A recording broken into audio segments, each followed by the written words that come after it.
मुंबई के marine lines स्थित इस्लाम जिमखाना में मुस्लिम रिजर्वेशन ब्रदरहुड मॉब लिंचिंग के विषय पर मौलाना आज़ाद यूनाइटेड फ्रंट द्वारा एक कार्यक्रम का आयोजन किया गया, जिसमें बतौर मुख्य अतिथि पूर्व मंत्री और वरिष्ठ कांग्रेस नेता आरिफ नसीम खान, मुंबई हाईकोर्ट के पूर्व जस्टिस अभय थिपसे खास तौर पर शामिल हुए। इस दौरान पूर्व मंत्री आरिफ नसीम खान को उनके जन्मदिन के मौके पर मुबारकबाद पेश की गई और पगड़ी पहनाकर उनको सम्मानित भी किया गया। 6 से 7 मॉब लिंचिंग हो चुकी है। अभी 8 दिन पहले मालेगांव रूरल के अंदर एक मॉब लिंचिंग हुई, नासिक जिले के अंदर 2 महीना पहले हुई, घाटकोपर के अंदर जो हुआ रमाबाई कॉलोनी के अंदर आपने देखा है। मैं खुद रात को गया था, वहां पर हॉस्पिटल में गया, उनके घर के लोगों को मिला, उनको मैंने हमारे साथी एडवोकेट्स उसमें उनको पूरा उन्होंने ताउन किया। तो बहुत सारी चीजें, तो ये तमाम सारी चीजें तभी रुकेंगी जब हम मजबूती से काम करेंगे। और वो काम, क्योंकि लोगों को जिस तरह से वर्गलाया गया है, जिस तरह से जहर भरा गया है, एक समाज के खिलाफ दूसरे समाज के दिल में नफरत का माहौल पैदा किया गया है, उस नफरत को मिटाने का काम हमें करना होगा। गाली का जवाब गाली से नहीं दिया जा सकता, झगड़े का जवाब झगड़े से नहीं दिया जा सकता। हर झगड़े का जवाब प्यार और मोहब्बत से देना चाहिए और देना दीजिए। देखिए ये सब कैसे खत्म होते हैं। मुट्ठी भर लोग हर जमात में, हर फिरके में, हर समाज में, हर इलाके में रहते हैं। ऐसे लोगों को सही रास्ते पे लाने के लिए उनकी जहनसाजी कीजिए, उनको समझाइए, उनसे अच्छे इखलाक से पेश आइए, अच्छे बर्ताव कीजिए। खुद ब खुद आपके सामने शर्मिंदा होंगे।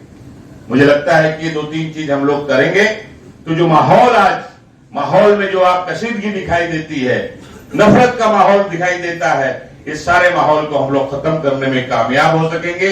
इस मुल्क को आज सवाल, हमें रिजर्वेशन मिलेगा या नहीं मिलेगा, हमें सरकारों से फायदा मिलेगा या नहीं मिलेगा, सवाल अब उसका नहीं है।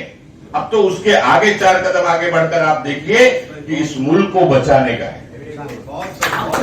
इस मुल्क के आईन को बचाने का है, इस मुल्क की डेमोक्रेसी को बचाने का है, इस मुल्क के संविधान को बचाने का है। मुल्क बचेगा तो हम भी बचेंगे, आप भी बचेंगे, थिपसे साहब भी बचेंगे और मुनगेकर साहब भी बचेंगे, नहीं तो कोई नहीं बचेगा। तो इस मुल्क को बचाने की लड़ाई हमें लड़ना है। और ये लड़ाई तभी हम जीत सकते हैं जब हिंदू और मुसलमान, सिख और ईसाई एकजुट होकर मजबूती के साथ गले में गला डालकर, हाथ में हाथ डालकर जब निकलेंगे तो ऐसे लोगों को उखाड़ फेंकेंगे जो नफरत के बीच बोने का काम करते हैं। हमें ये करने की जरूरत है। मैं आप सबको बहुत बहुत, जितने भी महाराष्ट्र के अलग अलग, मैं लगभग सभी को जानता हूं। अलग अलग इलाके में हमारे जलगांव से पहलवान आके बैठे हुए हैं, पीछे बैठे हुए हैं, बहुत सारे पुराने लोग बैठे हुए हैं, दुबिया से लोग मुझे दिखाई दे रहे हैं, अलग अलग इलाके से लोग हैं, औरंगाबाद से हैं, मालेगांव से हैं, सारे के सारे अलग अलग इलाकों से, विदर्भ से है ही हैं लोग, तो शोलापुर है, कोकण से भी कई लोग दिखाई दे रहे हैं मुझे, सलीम भाई भी यहाँ पर खुद आके बैठे हुए हैं। तो मैं चाहता हूं कि आप सारे लोग मिलजुल कर अपने अपने इलाके में एक बेहतर तरीके से काम करें और एक अच्छा माहौल बनाने का काम करें। जहां तक सियासी मामला है, हम लोग हैं लड़ने के लिए। हम आपको बेचने वाली कौम में, अपनी कौम को बेचने वाले लीडरों में से नहीं है। अपनी कौम के ऊपर अगर दाग लगाए, उस दाग को धोने वाले लोग, ये ध्यान रखिएगा।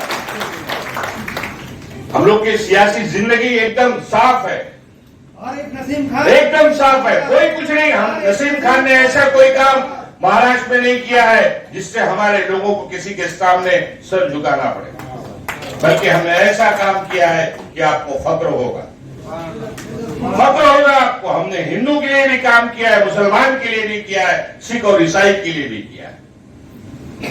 हम लोग ऐसा काम नहीं करते, हमारे खून में वो नहीं है।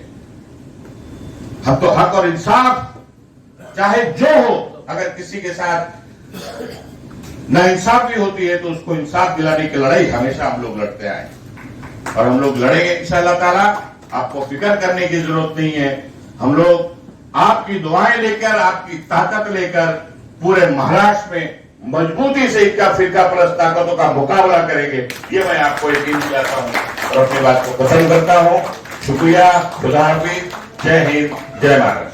आगे बढ़ाने की कोशिश कर रहे हैं। अभी तक हमने जितने भी लोगों को सुना है, सबको सुनने के बाद सबसे पहले मेरी नजर में एक ही बात आई कि अगर से अलग रहोगे तो कट जाओगे, अलग रहोगे तो कट जाओगे, मुत्तहिद हो जाओगे तो लड़ पाओगे। यहाँ पर सबका कहना यह है कि मुत्तहिद हो जाओ तो हम लड़ पाएंगे। सर, हम लोगों ने आज तक इंडिया के बारे में, भारत के बारे में, हिंदुस्तान के बारे में इसीलिए इतना कुछ सुना है क्योंकि सभी ने इसको अपने अपने तरीके से बांट लिया है। लेकिन अगर मैं बात करूं एक ऐसे हिंदुस्तान की जहां पर मैंने शाहजहां को देखा है, जहां पर मैंने अकबर आजम को देखा है, जहां मैंने रजिया सुल्ताना को देखा है यहाँ पर हुकूमत करते हुए, जहां मैंने अब्दुल कलाम आजाद को देखा है एजुकेशन मिनिस्टर के तौर पर, एपीजे अब्दुल कलाम को देखा है साइंटिस्ट के तौर पर, बिस्मिल्लाह खान की शहनाई आज भी हमारे कानों में गूंजती है। वहीं सारे जहां से अच्छा हिंदुस्तान हमारा कहने वाले मोहम्मद इकबाल, अल्लामा इकबाल हमारी नजरों के सामने आते हैं।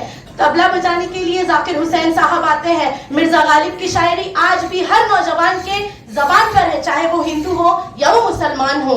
यानी कि और जब हम क्रिकेट की बात करें तो इरफान पठान हमारी नजरों के सामने आते हैं। वहीं बॉक्सिंग में निखत जरीन हमारे सामने आती हैं।